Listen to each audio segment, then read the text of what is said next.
Guys, welcome to HardReset.Info channel. Today I have XIAOMI 14T and I want to show you how add remove magnification to this device.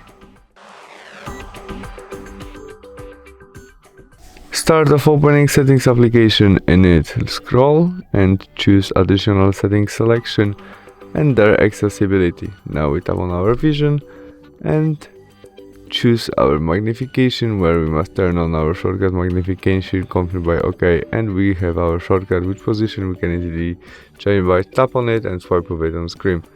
You can zoom our screen by tap on our shortcut and tap on screen.